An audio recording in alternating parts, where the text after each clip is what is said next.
Nos invités sur Info 83, Patrick Chatrieux, qui est le président régional de la Confédération syndicale des professionnels de la mobilité, donc Mobiliance. Bonjour. Bonjour. On dit bonjour, hein, effectivement. Et Adam Aberbach, qui lui est le président départemental de la Confédération syndicale, donc Mobiliance, qui donc regroupe les professionnels de la mobilité. Bonjour Adam Aberbach. Bonjour Thierry. Et merci de nous recevoir parce qu'on est ici chez vous, chez Mobility Carvar, c'est votre entreprise. Absolument, oui. Voilà, donc qui fête ses 1 an, je crois. Hein. Oui, un peu plus d'1 an aujourd'hui, basé à Sifour, et j'ai plaisir à vous accueillir. Les métiers de l'automobile, donc on va parler de la situation automobile parce que beaucoup de questions effleurent notre esprit, mais même nous occupent, nous préoccupent d'ailleurs, puisque nous sommes des utilisateurs des véhicules. C'est la situation de l'automobile. Alors on sait qu'à l'horizon 2035, les constructeurs ne fabriqueront plus de véhicules à moteur thermique. La marche est engagée. Je vais commencer par qui? Par le président régional ou par le président départemental? La marche est engagée. Il y a quand même eu une bonne nouvelle pour les constructeurs ces derniers temps. Oui, alors il vient de se faire une grande réunion, le budgétaire, où il a été décidé, normalement, les constructeurs devaient payer 15 milliards d'euros de malus, puisqu'ils n'avaient pas atteint leurs objectifs de CO2 au kilomètre parcouru, qui a été reporté sur 2 années supplémentaires, ce qui permettra peut-être de rattraper le retard pour certains groupes, puisque ce jugement est fait par groupe automobile, et ce qui permettra peut-être de ne pas arriver à 15 milliards, parce qu'il y a quand même quelque chose qui est scandaleux, c'est de permettre aux pollueurs d'acheter, par exemple à Tesla ou à des marques chinoises, le droit de polluer. Et ça, c'est pas normal. Alors, cette décision de reporter c'est le signe de quoi? D'une hésitation du gouvernement? Il n'est pas sûr que nous allions en 2035 vers le tout électrique? Alors ça, c'est pas certain, parce qu'aujourd'hui, les constructeurs sont tellement avancés sur cette nouvelle technologie, avec des investissements colossaux. Néanmoins, ce qui nous intéresse, nous, c'est qu'il y avait une clause de revoyure qui devait se faire en 2026 et qui a été avancée au 2e semestre 2025. À ce moment-là, on en saura plus. Les entreprises comme la vôtre, et les entreprises de façon générale, là aussi, sont obligées de décarboner leur parc véhicule? Oui, ça fait déjà un petit moment qu'on leur demande de décarboner avec des obligations et petit à petit d'intégrer un pourcentage de véhicules à zéro émission de CO2 sur leur parc. Aujourd'hui, et on le sait depuis mercredi, l'Europe s'oriente vers un 50% du parc en tout électrique. Il va y avoir des avantages qu'on ne connaît pas aujourd'hui puisqu'ils n'ont pas été encore votés en direction des entreprises pour pouvoir décarboner le parc.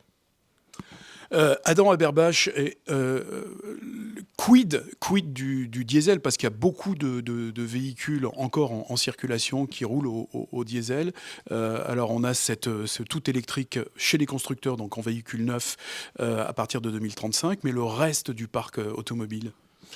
Alors 2035, l'orientation de l'Europe aujourd'hui, et en espérant que ça change un petit peu, comme vient de le dire Patrick, en 2e semestre 2025, c'est le zéro émission de CO2 à la vente neuve en 2035. C'est-à-dire que tous les constructeurs seront obligés de vendre du 100% électrique. Donc vous n'y aurez probablement plus de possibilité d'acheter ni de l'essence, ni du diesel, ni même de l'hybride. Pour autant, comme vous venez de le dire, il va rester un très gros pourcentage et plusieurs millions de voitures roulantes qui sont diesel et essence. Il va falloir petit à petit, avec le temps, pouvoir absorber le changement de ces véhicules et que les gens aient la possibilité de le faire, parce que dans les décisions qui sont prises au niveau de l'Europe, il ne faut surtout pas oublier qu'il va y avoir une problématique sociale. Tout le monde ne peut pas passer de l'essence ou du diesel vers un hybride ou un électrique. Donc ça va poser des problèmes, et on peut imaginer que le parc va rester encore pendant plusieurs dizaines d'années à rouler encore avec du diesel et de l'essence, à condition que le tout un chacun puisse rentrer dans les villes avec leur véhicule, ce qui normalement ne devrait plus être le cas. Je veux parler des ZFE qui sont mises en place dans différentes villes de France. Et pourtant, auprès du particulier, le tout électrique, Patrick Chatrieux, a mauvaise presse. Tout le monde n'est pas prêt à passer à l'électrique, comme le disait Adam Aberbach. Alors, je ne serais pas aussi excessif. Pas mauvaise presse. Pardonnez-moi. Alors. Non, pas mauvaise presse. Mais aujourd'hui, on représente quand même, à chaque fois qu'il se vend 100 véhicules en France, 17 véhicules sont électriques, 100% électriques. Néanmoins, Moi, je réfléchis toujours au client final qui habite Quer sur Roquebaron, qui doit venir travailler sur Toulon. Si la ZFE est mise en place, ça veut dire que socialement, ça va poser des vrais problèmes. C'est-à-dire que les gens qui ont de l'argent pourront s'offrir des véhicules électriques et les gens qui ont peu de moyens ne pourront pas le faire. Donc je trouve que c'est une rupture sociale grave. Et il ne faut pas oublier que l'automobile, c'est le dernier élément de liberté pour pouvoir se déplacer d'un endroit à un autre, avec qui on veut, quand on veut, à l'heure qu'on veut. Et là, je pense que nos politiques n'ont pas compris que celui qui va participer à la transformation écologique, c'est le client final. Parce qu'aujourd'hui, on fait que des sanctions punitives, mais on ne sait pas vendre ce qu'on... On est tous, nous, pour la décarbonation, y compris Mobiliance, qui est dans le monde de l'automobile. On y participe, mais il faut donner du temps, et on n'a pas le temps. Là, aujourd'hui, on a un pistolet sur la tempe pour les constructeurs et une imposition au client final à acheter un véhicule qui vaut en général 20 à 25% plus cher. Avec autre chose à côté de ça, c'est que les Chinois... Pendant que nous, on fait 1 600 000 véhicules, eux, ils en font 22 millions et ils vendent 30% de véhicules électriques. Mais ils continuent à avoir des centrales à charbon. Mais bon, aujourd'hui, c'est tapis rouge aux véhicules chinois sur un marché. On était les leaders en véhicules thermiques. C'est nous, l'Europe, la France, qui a créé l'automobile il y a un peu plus de 100 ans. Et aujourd'hui, ce qu'on est en train de mettre en place, c'est la mort de la filière automobile classique, comme on a su tuer l'industrie, comme on a su tuer le nucléaire. Alors, on parle de réindustrialiser, mais on fait qu'en parler. On parle de remettre en place du nucléaire pour être indépendant au niveau électrique. Et aujourd'hui, si vous voulez, ce qui se passe dans l'automobile, c'est des centaines de milliers d'emplois à terme qui vont disparaître. Et on commence à le voir au niveau de la filière amont. Michelin qui ferme des usines, 2 usines en France, Volkswagen qui va fermer des usines. Et qu'est-ce qui va se passer au niveau des usines ? Puisque aujourd'hui, on veut taxer les Chinois. On veut taxer les Chinois en leur mettant des taxes supplémentaires. Eh bien, ils vont racheter ces usines qui seront abandonnées par les constructeurs européens et ils feront de l'assemblage en Europe pour éviter la taxe. Voilà. Voilà ce qui se passe aujourd'hui. En tout cas, c'est très bien expliqué. Dernière question, c'est vrai que la population française, l'Europe du Sud, est plutôt bon élève en matière de décarbonation. Et justement, vous parliez des Chinois. Dans le reste du monde, c'est pas le cas. Tout le monde ne va pas passer en matière de véhicules au tout électrique. On est un petit peu isolés. Donc, c'est dur à comprendre ça pour les utilisateurs de véhicules.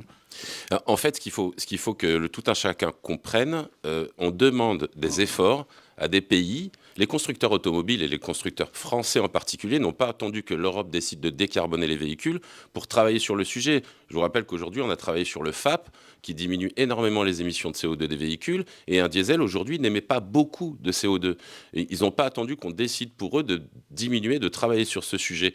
On demande aujourd'hui à des pays qui représentent 1 à 2% maximum de l'émission de CO2 mondiale de faire des efforts colossaux, et au lieu de regarder du côté des pays qui émettent énormément de CO2. Et je pense que c'est là qu'il faut travailler.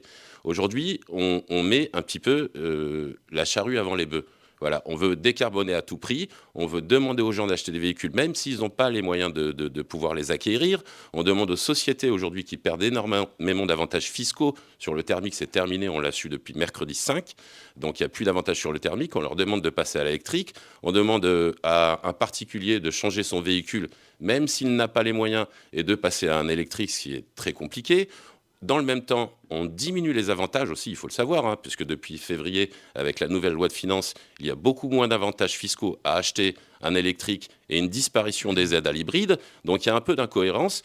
Et nos clients, quand on les croise tous les jours, ce qui génère aussi en partie la baisse des ventes de véhicules depuis plusieurs années, sont totalement perdus. Depuis 2017, il y a au moins 10 lois différentes qui bousculent tout le temps les niveaux de bonus-malus des véhicules. Oui, c'est assez confus, c'est pas gagné. Le nombre, les chiffres maintenant, le nombre de véhicules à la vente a baissé, est en baisse.